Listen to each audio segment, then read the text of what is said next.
And so, I mean, I had people show up to doors with their dogs. I had them show up with, with firearms and weapons. I would say, man, I'm just a messenger. Like, this is just a job for me. Like, I No don't even know shit. you. I don't even care to know you. You've seen people pull guns? Yeah, they'd come to the door with it. Yeah, these are people who have nothing to lose, right? Yeah. And so,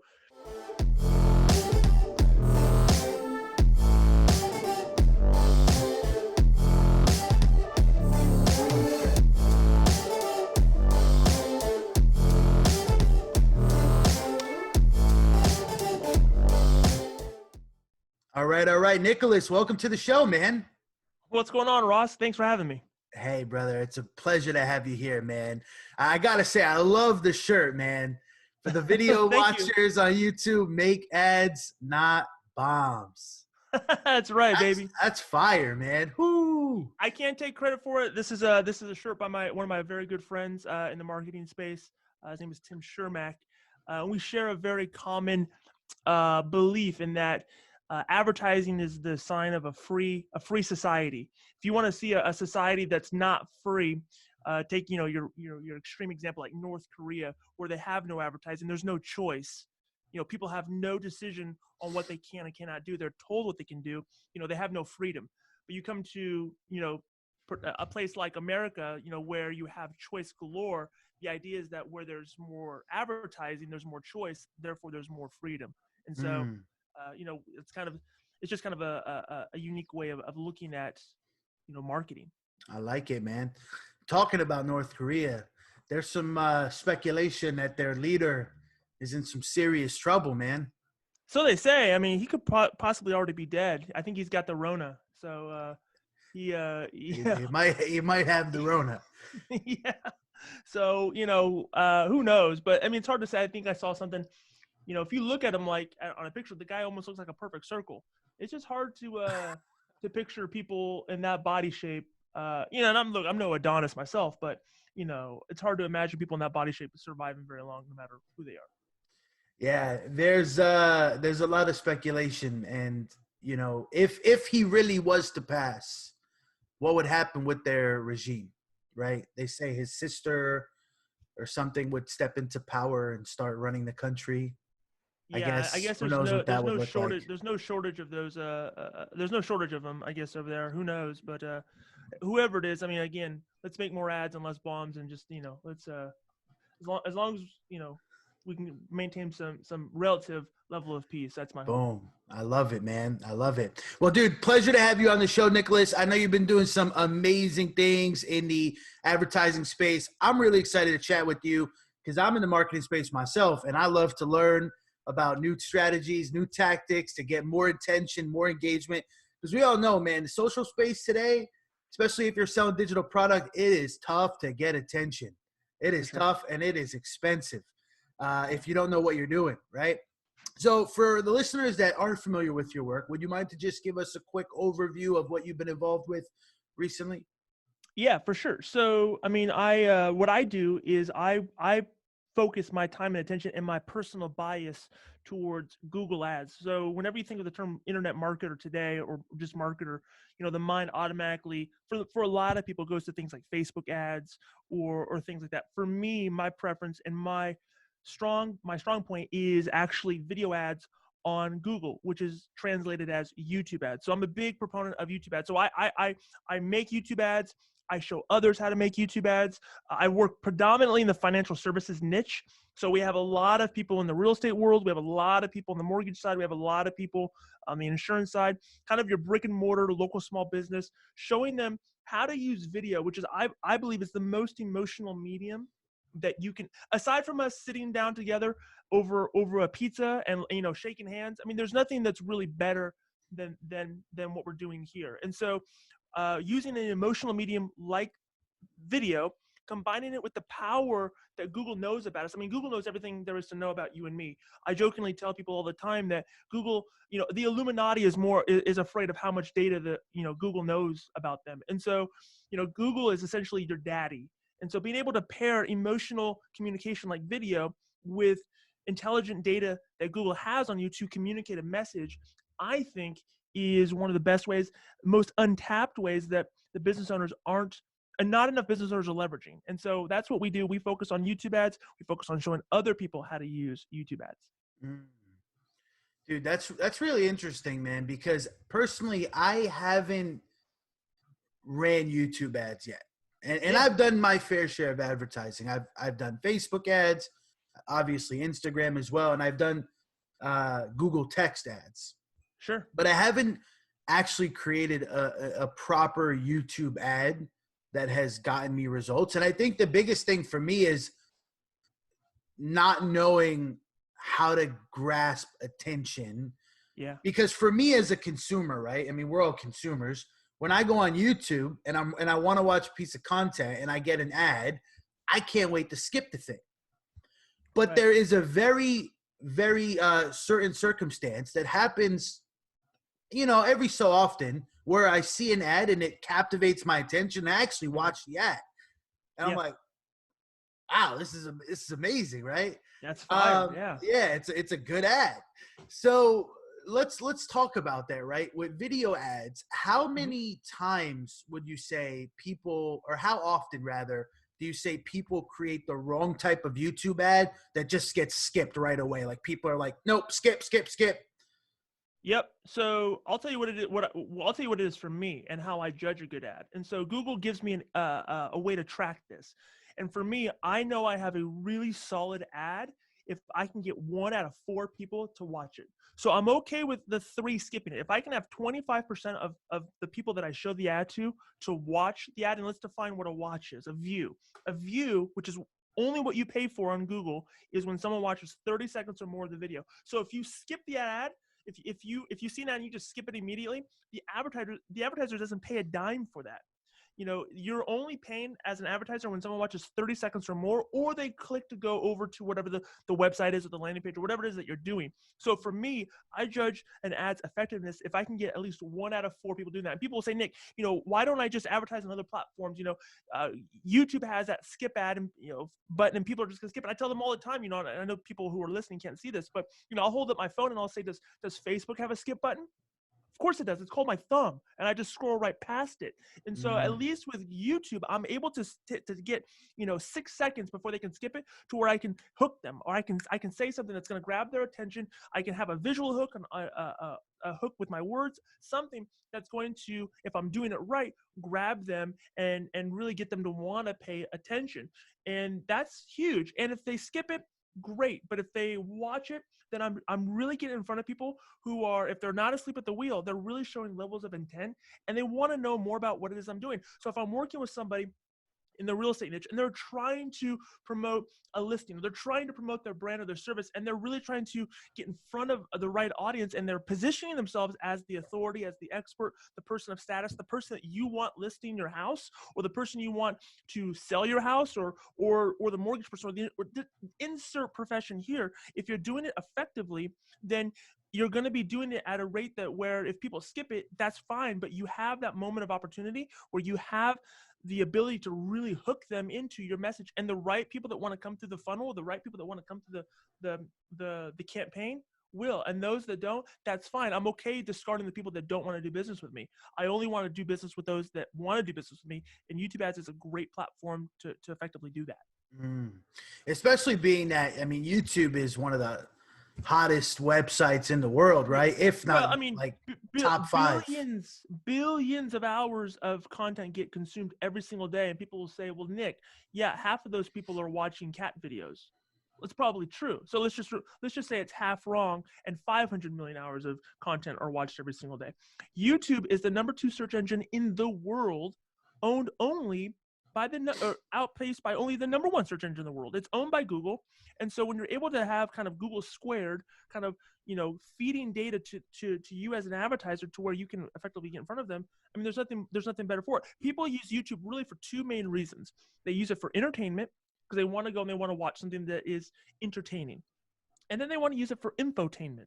They go there and they want to search for something. They search for how can I, should I, can I, how does it, and then they're typing in something after that. And so people are using it to learn. They're using it to watch engaging, compelling content that is going to teach them something. It's going to show them something. And so for people who scoff at the idea of advertising on YouTube, I mean, personally, I'm okay with it because it keeps my ad costs down.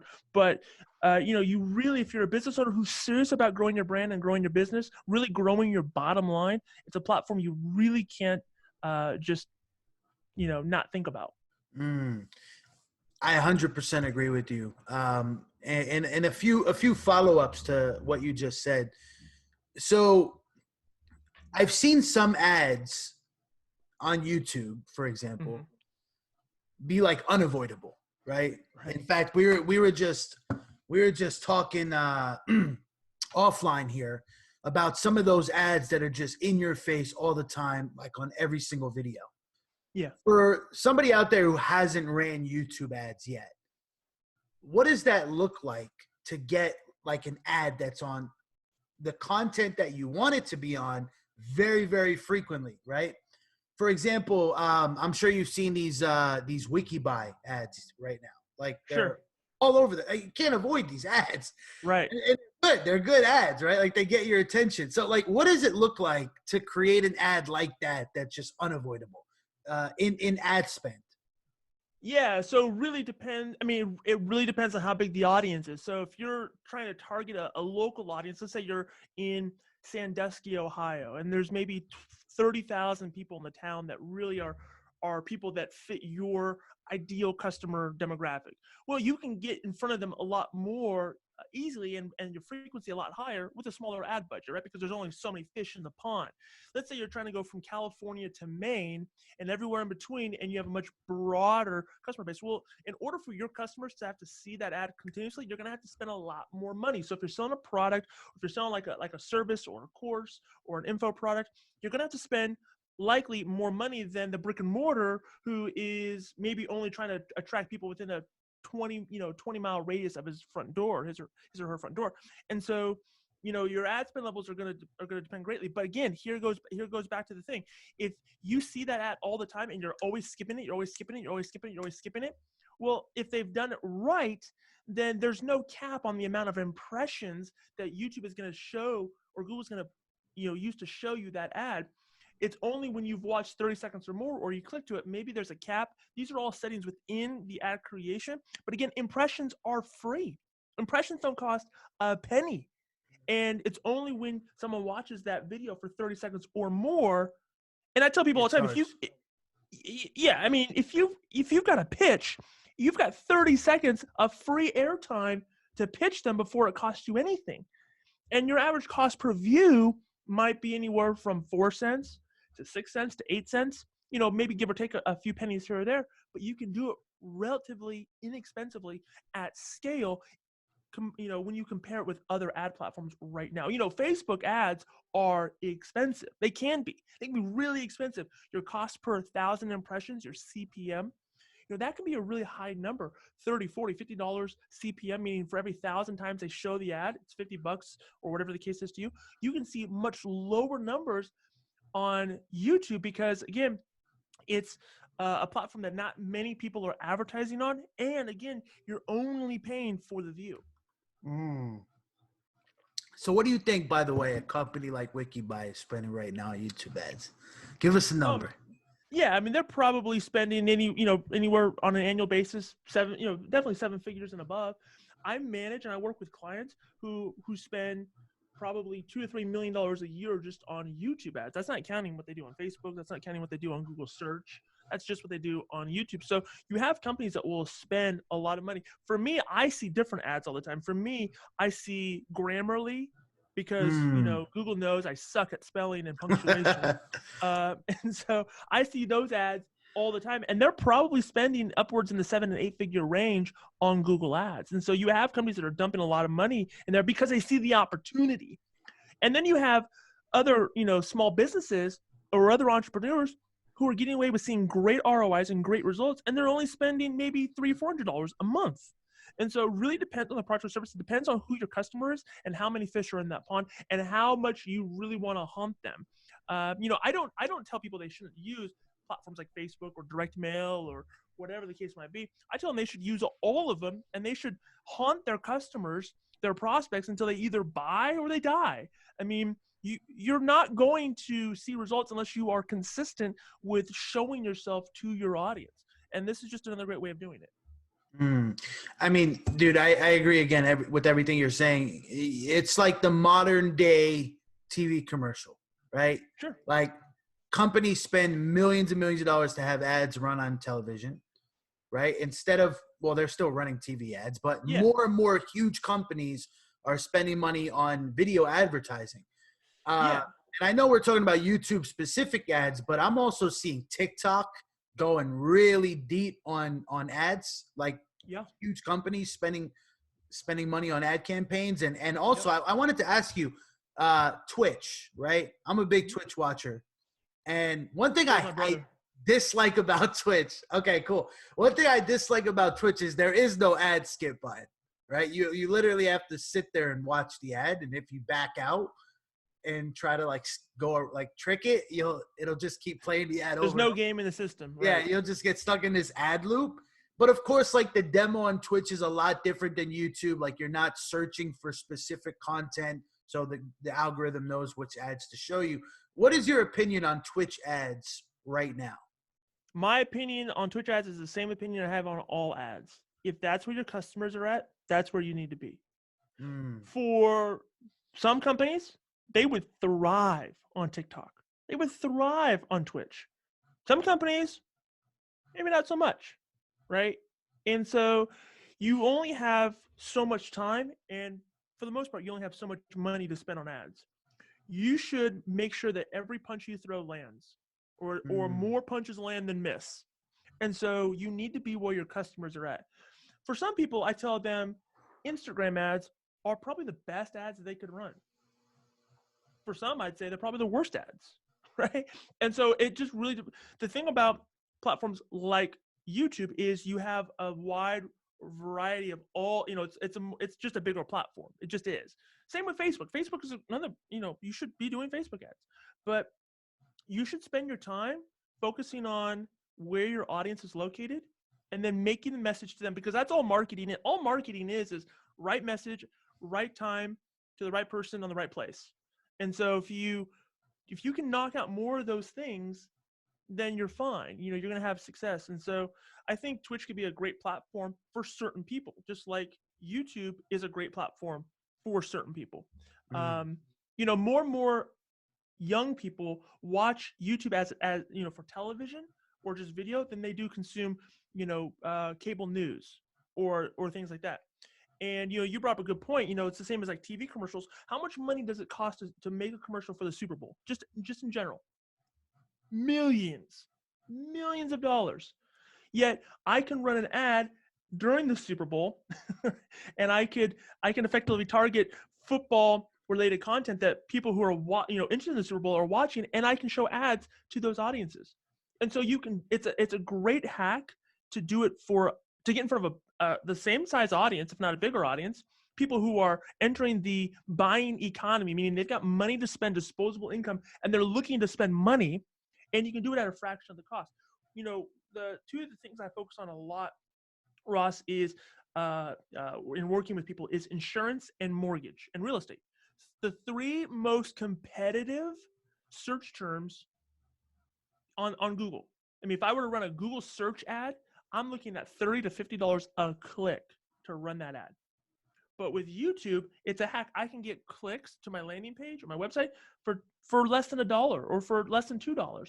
And so it's a much easier way to kind of hack that relevancy using an emotional medium that they're already consuming. And that's why I think it's important. So to answer your question along, focus on where your audience is at and make the message that's going to fit them on that platform. boom. Dude, I could literally talk about this for hours because I'm such a marketing nerd. This is, of course, the Started Somewhere podcast. So we do want to share your story and how you got into this field. But I just have a few more questions for you, man. For sure. So about 2 years ago, 3 years ago, I get this email from Google, right? That they're gonna come out, they're gonna send a producer, and they're gonna shoot a video ad for me, and then give me $100 in ad credit to run the ad on YouTube. Nice. I'm thinking, what this is phony baloney. Like, there's no way, Sure. right? I'm down in Houston, Texas at the time. I respond, I schedule, and somebody actually showed up, like a freelance videographer, and they actually even write the copy for you. And Mhm. they shot like a full blown advertisement for me and then sent it to me within like 24 hours. High quality shit, dude. Nice. I don't think they do that anymore. I don't know if like Google had like a realization, like, okay, this isn't doing what we wanted it to do, but like it was a great ad, by the way. But that right there really helped me overcome the challenges of creating like a video ad. Because video ads, I mean, especially high performing video ads on YouTube, are not created in like 5 minutes. Like, they require like, proper equipment, proper lighting, proper copy, like the message. That's from my perspective. I could be Okay. totally wrong here. But I know that a lot of people out there share that same mindset. They see an ad like Grammarly or Wikibuy and they're like, oh shit, like, I don't have the production value to create an ad like that. Like, I don't have the skills to write copy like that. Like, what would you tell the person that's interested in doing ads, but they don't know how to go about doing it? I'd say that you're right. It is a mindset that people have, and it's the wrong mindset, and it's what keeps them from implementation. And let me tell you something. I don't care what you're trying to do in life. If you don't implement, if you don't execute, if you don't take action, you see zero results. Boom. That goes for if you want to, lose weight, if you want to make more money, if you want to be more desirable to the opposite sex. If you don't implement, you see nothing. You get nothing. Now, when it comes to production value, I have all this stuff in my home office here, and I use none of it really for ads. The only thing I really use for ads is my cell phone. For the most, my ads. I tell people all the time, if it looks like an ad, it gets treated like an ad. You want to make sure that more people see your ad and they don't skip it, and you get closer to that 1 in 4, 1 in 3 people watching your ad and being hooked with it. Then put less emphasis in the video aspect of your marketing and put more emphasis on the marketing aspect of your video marketing. What I mean by that is, instead of worrying about what kind of camera you have or what kind of lights you have, I have this stuff because I'm a hobbyist and because I don't go golfing, right? And so instead of spending money at the golf course or at the club, right, now I spend money at B&H, yeah, B&H Photo, because it's a hobby. But you don't need those things to be effective in your advertising. You don't need those things to be effective in your clear messaging, in your positioning as a brand or as a company. All you need is you need to focus on the marketing aspect, which is the offer, which is the script. And people will think, well, I don't know how to write good scripts. Sure you do. Sure you do. Take the 10 your 10 best customers, take the reasons and evaluate, why did those people buy from you? Why specifically did your best customers buy from you? Take the people that you wish were your customers and figure out, why didn't they buy from you? What was the common thread? And then speak to that. Speak to the emotional reasons why people make buying decisions, because that's really what it boils down to. People are going to buy from you. I don't care what you're selling, whether it's blue jeans, whether it's bubble gum, or whether it's private islands in the Bahamas. People are going to buy from you based on emotional reasons. Then they're going to take those emotional reasons and they're going to use logic to justify them. Give you a case in point. I can go out tomorrow, maybe not tomorrow right now, but I can go out, sometime soon, and I can buy a luxury vehicle. I can buy, just a really nice, top of the line sports car.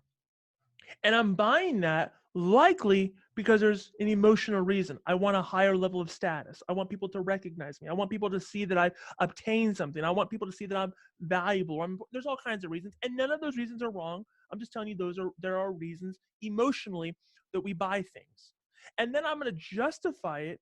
I'm gonna come home and I'm gonna show my wife, and she's gonna be pissed that I've now signed us up for a $900 a month car payment or whatever the case might be. And I'm gonna tell her, babe, all I need is one customer to pay for it. Right? I use logic to justify what I did emotionally. And we do that on everything. We do that on everything that we buy, from real estate to who we marry. A lot of times we make decisions based on emotional reasons, and then we justify it with logic.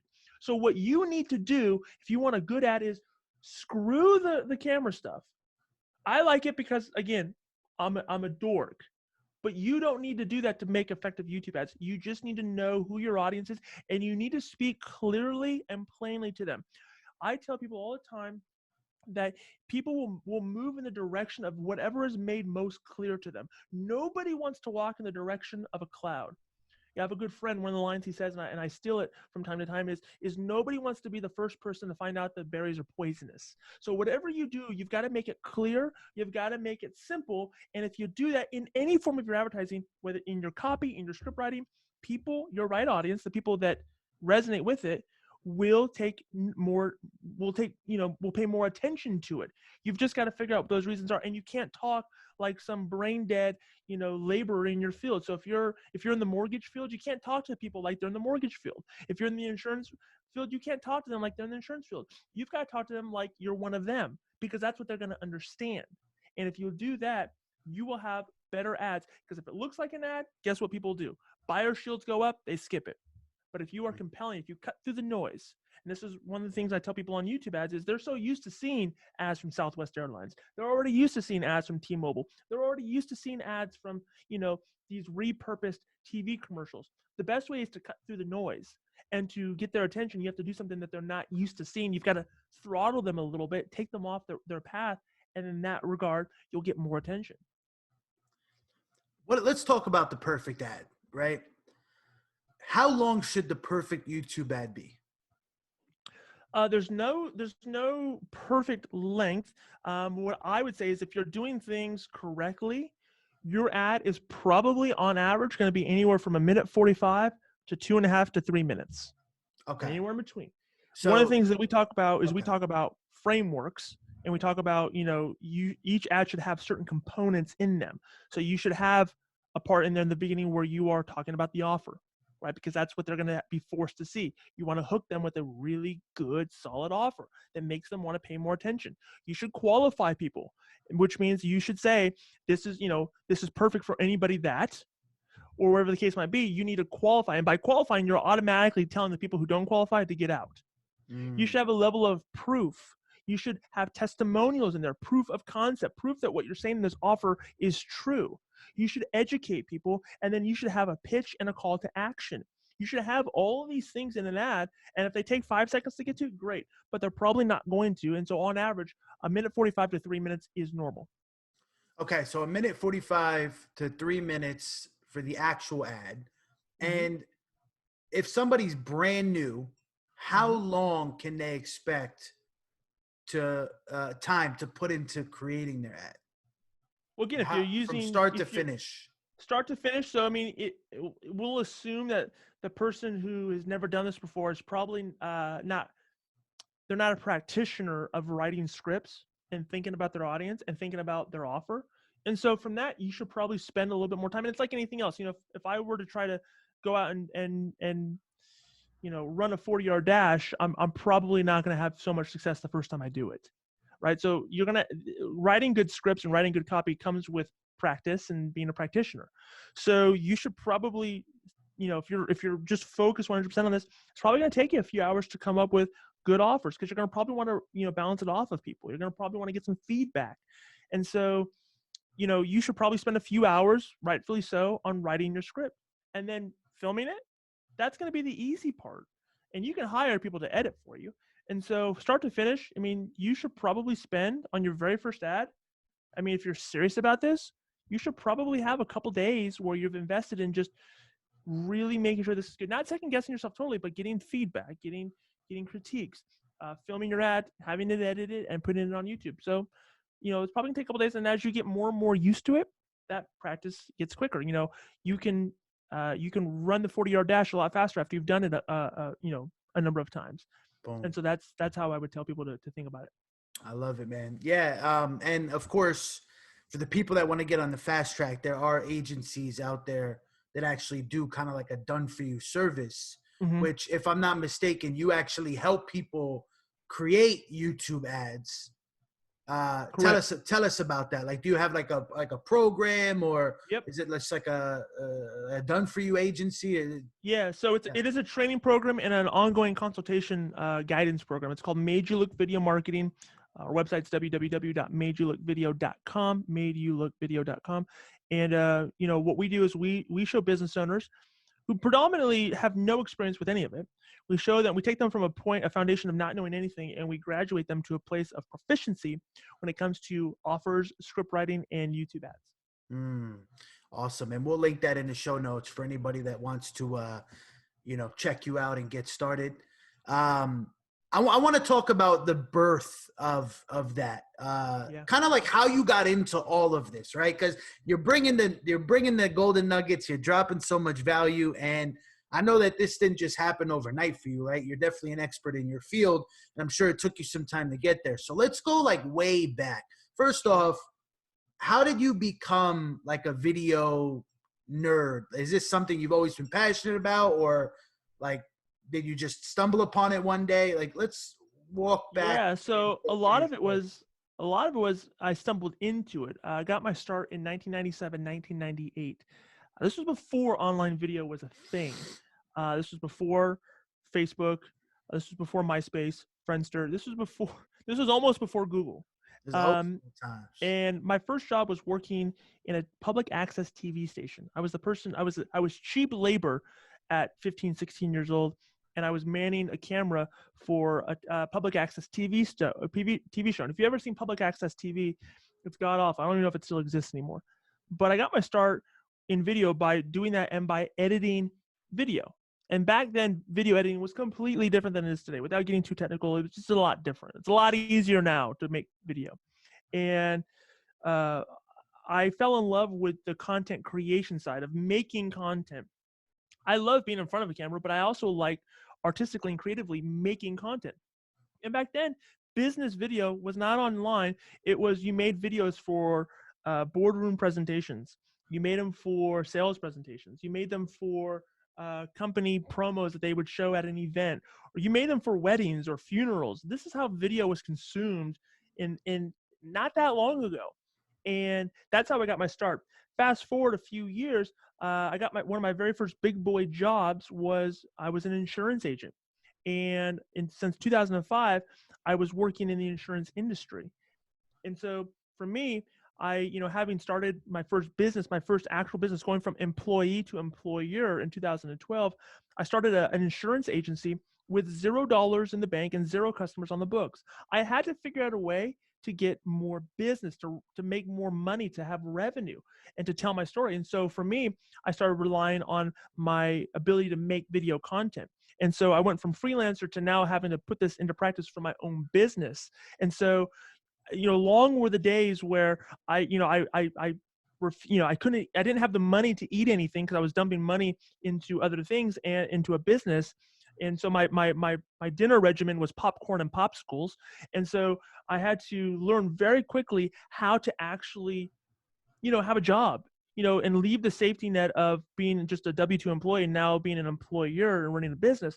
And so I had to figure out a way to do that. For me, I started to get really head over heels and go down, I went far down the rabbit trail on marketing, on how to take what I knew from a technical standpoint and to marry that to the creative standpoint and the marketing standpoint. And so just reading books, following, instructors, having mentors, and really being a practitioner and putting things into practice, falling down, scraping my knee, figuring out what didn't work, and having to get back on the bicycle and do it all over again because, with the wife at home, and then at that time, just, one child, now I got two kids, I had to figure out a way to put food on the table. And so there was no opportunity to fail here. I mean, it was either we fail and we got to go stand in the soup kitchen line, and that wasn't something that I was really prepared to do. And so I had to figure it out. So for me, that's how I got my start in the video marketing aspect. Is it started on content creation, and then it became this: how do I use video now to actually make money and tell the right story, have the right message, and attract more customers? Mm. Dude, I gotta say, man, you don't look a day over 21, dude. Like you're doing something right, man. I mean, you say you've been in the game since 97, 98. I'm almost. I'm not that far off from 40, so I'm 38 years old, and Dude, yeah. I'm calling bullshit, but I'll tell you. Hey, hey, we got the license right We got here. the proof. No, dude, no, you doing something good, my man. I hope I retain this youthfulness Yeah, when man. I I'm tell people it does hurt me a little bit because of perception, because a lot of people think that, and it's not a lot of people take who they perceive to be young kids. They don't take them too serious. And so that was an obstacle that I've had to overcome. And kind of normal at this point. But I tell my wife, if I'm 60 and I look like I'm 40, then we're really doing something good. You know. So Yeah, man. So I want to touch on a few points that you made there. So you talked about not being able to really spend money on expensive dinners and lavish things because you were dumping your just money into your anything. business, yeah, into anything really, and you Yeah. were eating popcorn and popsicles. Not a lot of people, Nicholas, are willing to go through that, man. Honestly, Yep. like people, they want to be entrepreneurs, they want to be successful, they want to be like the guys that make 7 figures, 8 figures, but they're not willing to go through that grind time. And sometimes it's necessary. I mean, even myself, I used to sleep on Oh, an air mattress. almost all the time it's Yeah, necessary. exactly. So what would you tell that person that, wants to get started, but they're not willing to struggle necessarily?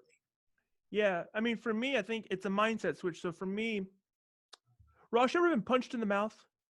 Once. You ever I had to didn't, taste it your own? You ever sucked. had to taste? You ever had to taste your own blood? Yes. Right.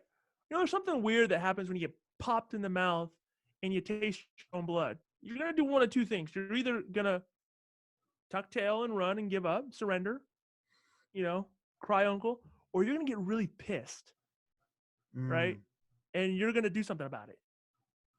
And I'm not here to, advocate for anything. What I'm saying is those are two normal human reactions. For me, I got popped in the mouth. I was working a job.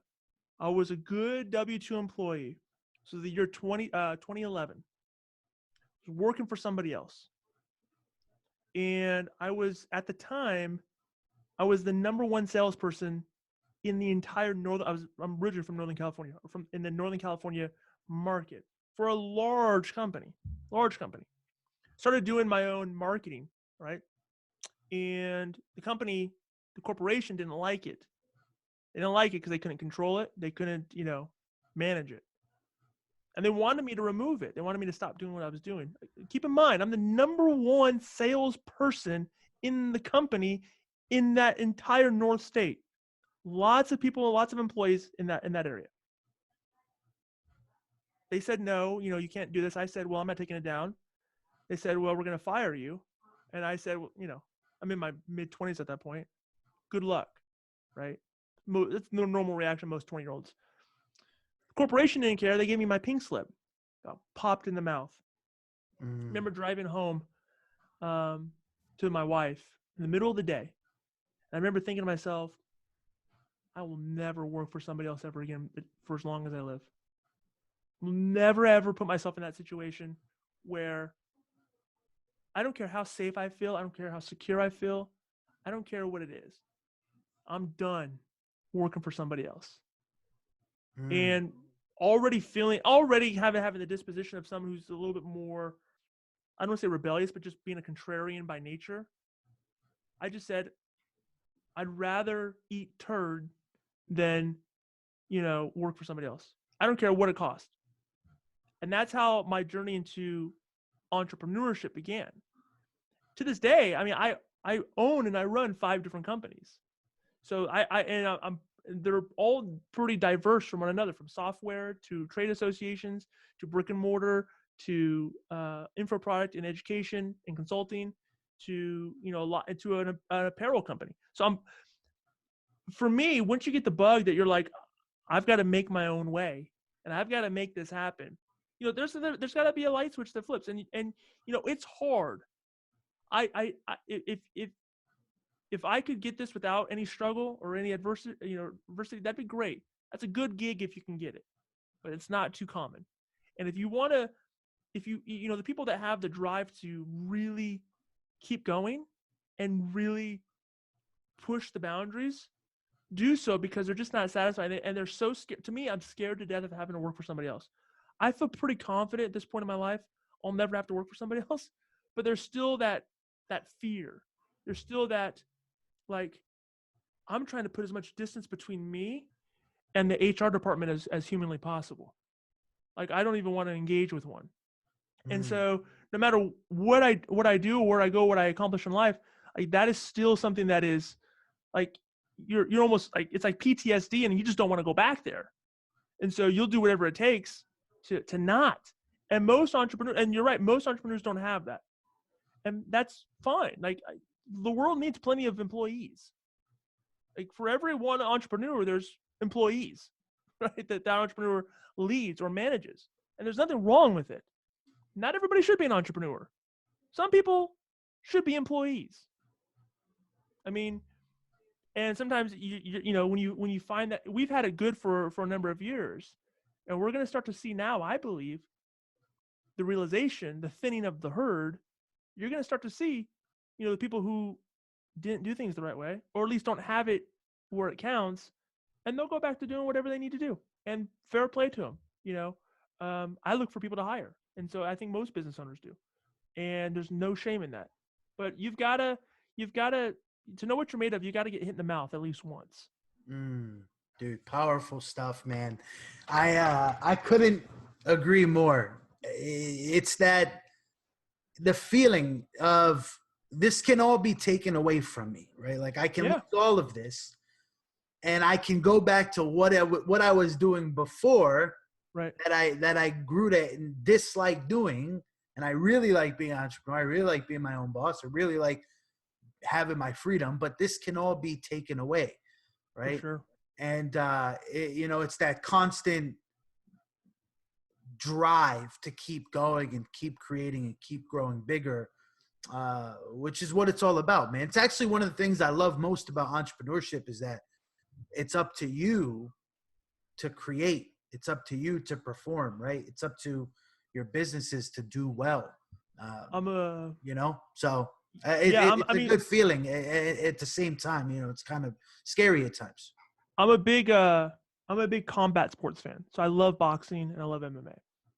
And there's a saying in the boxing world that, and if boxing was easy, if they didn't have to endure struggle, like, everybody would be champion. But there's not. There's only usually one champion in theory.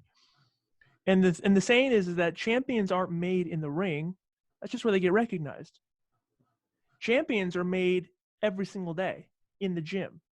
Mm, And you've got to take your lumps, and you've got to put in the work if you want to be recognized in the ring. Champions aren't made, just in a moment when the referee raises their hands. That's not when a champion is made. A champion was made in training camp. A champion was made, in the years of struggle and sacrifice. I was doing video for 20 years before I felt comfortable to hit the ring mm, with Major League Video Marketing. And so, whatever you put an emphasis on, whatever is valuable to you, you put daily attention towards. And whether it's brushing your teeth or your business, whatever you value, you've got to put daily attention into. And for most people, they have to learn how to run a good business. They have to learn how to be a better marketer. They have to learn how to be a better leader. They have to learn how to run a better business. They have to learn these things. And it comes by putting attention towards it and actually getting yourself, a little dirty there. mm. Absolutely, man. I want to talk about your aha moment when you started your first company. How did you know when it was going to be successful? Like, how did you know, okay, this is what I'm going to do. I can make this work. I know I don't want to work for somebody else, but like, this is it. I can actually do this. Like, what did that look like for you? I would say it's when one part I didn't add to the story originally is when I first launched my business, I had to put food on the table. And so, all the money was coming in from my business. I was putting back into the business, right? In revenue, right? So I did have to work another job at night. I worked as a process server right outside the city of Oakland. I don't know if you know what a process server's job is like in the city of Oakland. But a process server is essentially the people that knock on your door that give you eviction notices or lawsuit papers or whatever. And now, for those of you who can't see me, I'm 6'6". I'm lanky, I'm white, and I'm goofy. So, and I don't know what you know about the city of Oakland, but what I had to do is I had to go at night, and you had to do this like at 9, 10 o'clock, 11 o'clock at night, because a lot of times you're serving tweakers. And so you'd have to go to these areas, and you would have to knock on their door and serve them paper. Now, for most people, the joke was, you see somebody like me come to the neighborhood, they're either a cop or a process server. And so like you had to you had to get over that. So for me, the aha moment is when I was able to quit that job and focus 100% on the business. It wasn't enough to, we weren't Scrooge McDuck swimming in a vault of coins, but we were able to pay our bills, and we were able to, elevate ourselves just a little bit to where we felt a level of comfort to where we could now, uh, you know, say this is the direction that we're going in. So I'm curious, did you have to wear any disguises like the No, pineapple? I thought about it. I thought about it because most people, it's weird when people know they're getting sued, they don't really want to answer the door. And when they see me come to the neighborhood, they definitely don't want to come to the door.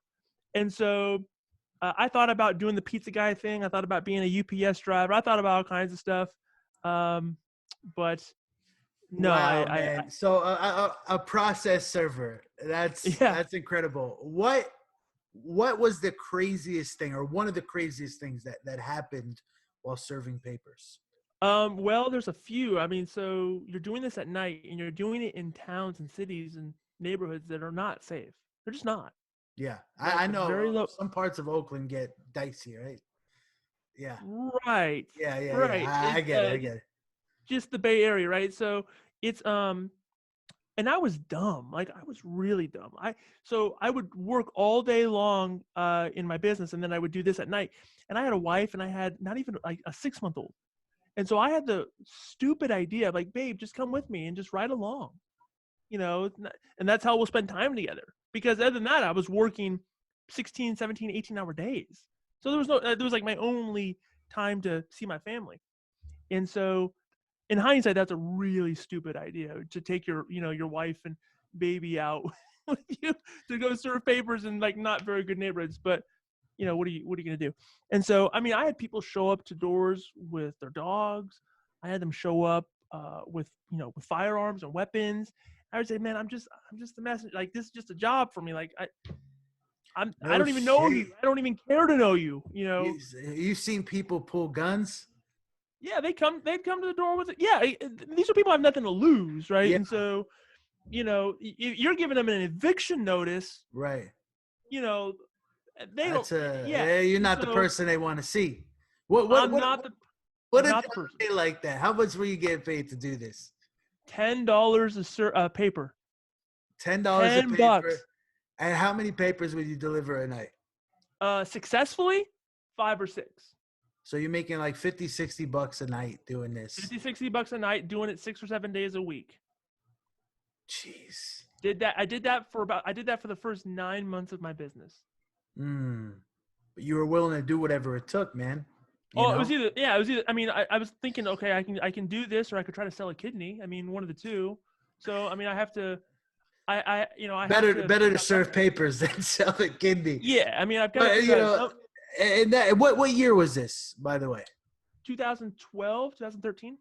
Okay, so this is obviously pre Uber Eats Yeah, era, like as big as it is now.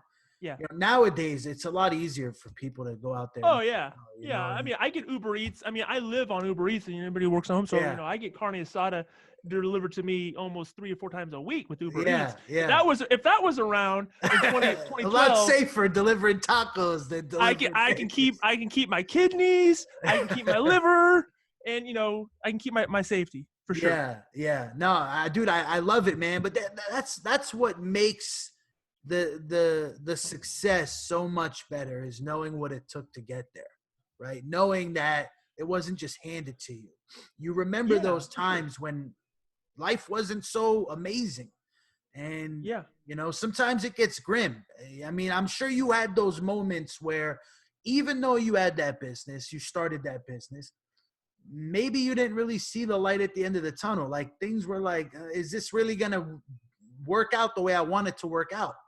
Bro, that's why I start other companies, because I mean, it's like a part of me that is, again, going back to that, I want to put as much distance between me and the other HR department as possible, right? I don't want to have to rely on anybody. It's that, and I think I'm part Jamaican. Like I got to have like 12 jobs, but you know, it's once you have that taste or that smell in your nostrils, you're like, I don't. It's so recognizable, and you just want to do whatever you can to to avoid it. Mm. So when did you quit that job serving papers? 2013. 2000. So you didn't do it for too long, right? No, I did it for 9 months. What made you quit? I was at a place where I felt, I don't want to say the word confident or comfortable, but I felt like if I was just to devote that much more time into the businesses I was doing, that we could start to see more traction. We started to see more traction. So And your so businesses started making money. they started making money, they started elevating. And so I felt like I could actually now make this the only thing I do. And again, we weren't making millions, but I didn't have to work. I didn't have to do other gigs. Mm. Let's talk about that. In your opinion, how would somebody know when they can quit their job and go all in on their business? I don't know that you ever know. I mean, like I didn't make the decision going, yes, this is, 1 + 1 is 2 here. Like you just gotta do it. Mm. And you should always exercise a level of wisdom. You should also talk to people that you trust and that can speak into your life and have a platform to provide quality mentorship to you, whatever that is. I don't care if it's a parent, I don't care if it's a rabbi, I don't care if it's a neighbor, I don't care who it is. Someone you trust who's maybe been down the road a little bit, has their own little scars, but at some point you've got to do it if you're going to make this journey. I mean, birds drop their kid, their little baby chicks out of the nest for a reason. It's either you're gonna fly or you're not. And Mm. I'm sure the mama bird doesn't just drop them out if they don't think that they're gonna make it, but they already have a confidence that it's gonna work. And so we're gonna test it. We're gonna see. I love And it, I man. always knew that if it didn't work, number one, I wasn't approaching things like it wasn't gonna work. But I knew that, in a practical sense, that if I had to go get another job, I could. Would I enjoy it? No, but you got to do what you got to do.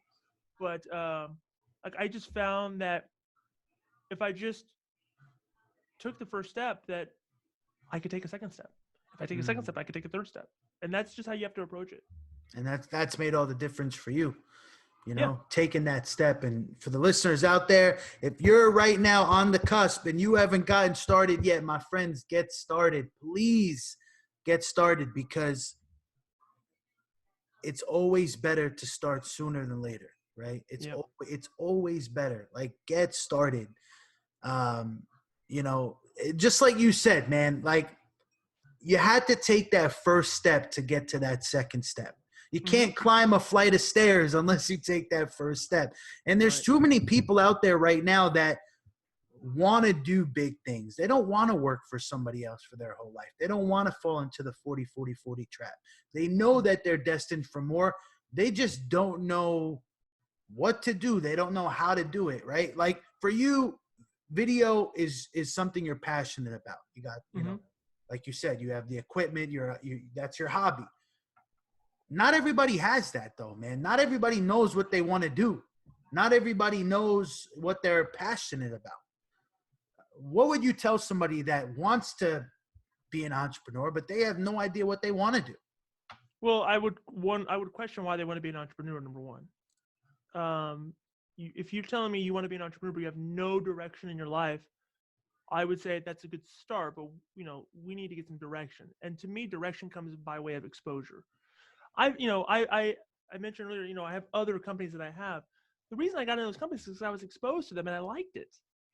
And so exposure is going to open up a lot more opportunities for you. And so I would say dabble to begin. Start figuring out what it is you have. Start to evaluate, what the market needs. Mm, We're in a time, I don't know when this episode's going to air, but we're right now, as we record this, you have people who question whether or not they should be marketing their business because of, coronavirus.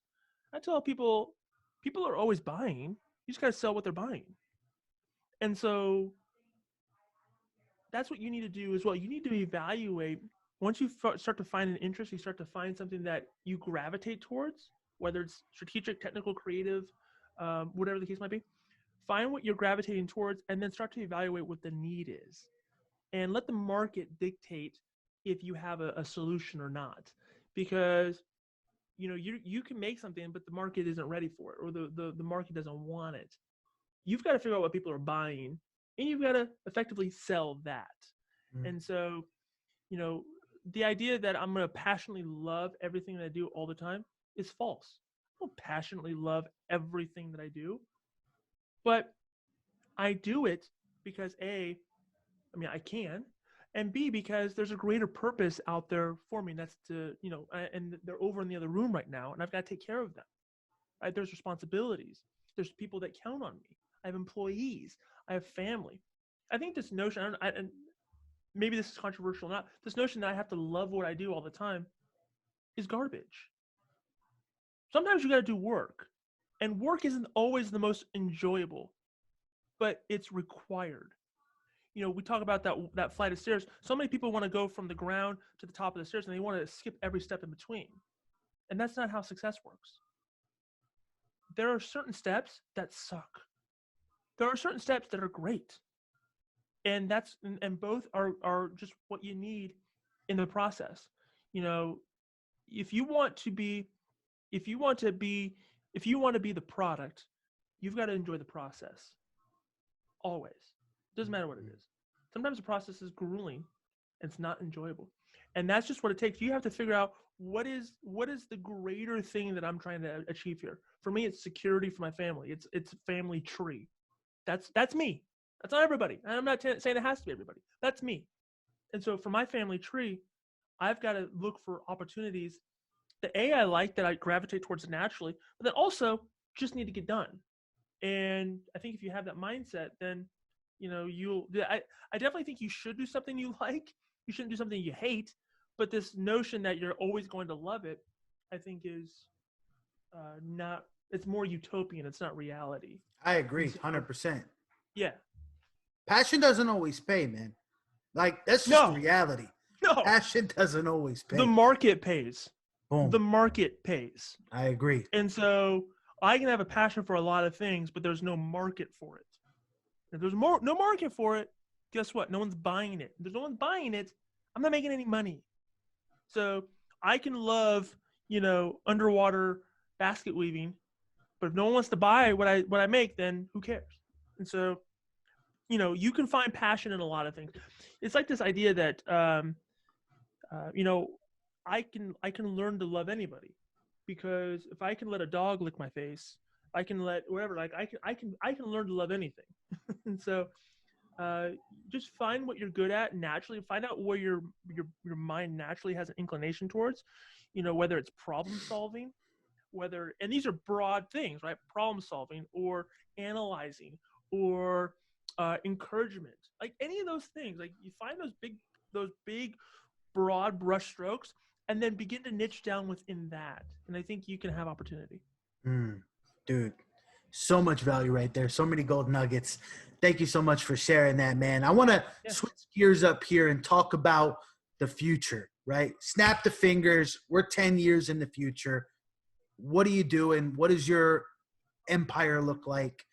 What does your operation look like? Hopefully in 10 years, hopefully my kids are, at that time they're 17 and they are 14 or 15. Hopefully in 10 years, they've already, we've already been grooming them. And that's my passion at that point. In 10 years, we have enough money that money is no longer a necessity. We're comfortable, right? And we live very modest in our means. I mean, the salary that I take for my own business is very modest, but hopefully at that point I'm grooming my two sons to start, on their journey. That to me is fulfillment. Mm, um I'd like to be able to, what point is, for me, at what point is building something if I have nobody to give it to? And so in 10 years I'll be, 48. The necessity to grind as much is going to be more out of hobby and fun. But really, where I'm going to find my fulfillment is having my two boys, and whatever. And I'm not going to force them into anything, but I'm grooming them to be quality men. mm, We don't make quality, in my opinion, quality men are lacking. Our society has, it doesn't cater towards making quality men, and that's because we've had really good times, and that's great. But I'm hoping that they find they have a sense of struggle too. I mm, want that for their well-being, for their quality of life. Because if they just grow up having everything given to them, that's not what I want. I mean, I want them to have and I want to provide, but I want them to also know what it's like to get popped in the mouth. mm. It's healthy. It's good for them, and it's going to show them what they're made out of. And so whether they want to be whether they want to be on a stage, or whether they want to be behind a microphone, or whether they want to work on cars, I want to be able to channel that and let them go in that direction. Boom. That's important, man. I agree with you, brother. Like, I just had my first one 3 months ago. Nice. Uh, whatever path she chooses in life, that's of course up to her. But Mm-hmm. I can already agree that I want her to know that it's not all rainbows and unicorns.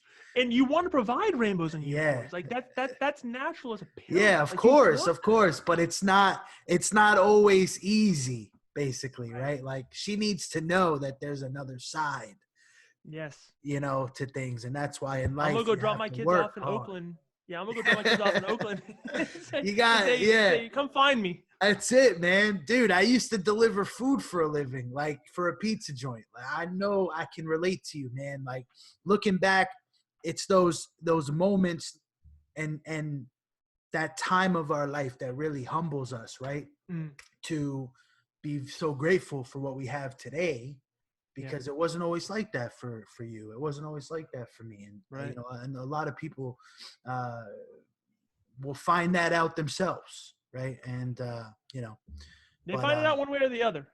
That's typically how that that's it, works. man. That's I think the biggest fear of mine is wasted potential, right? Like, I'm Mm, deathly afraid of not doing the things I know that I can do, mm, and being like 75 years old and saying, well, fuck, I should have done all those things. And yeah. Have regret. yeah, exactly. Like, that's the thing that keeps me going every single day, is like, Mm, so.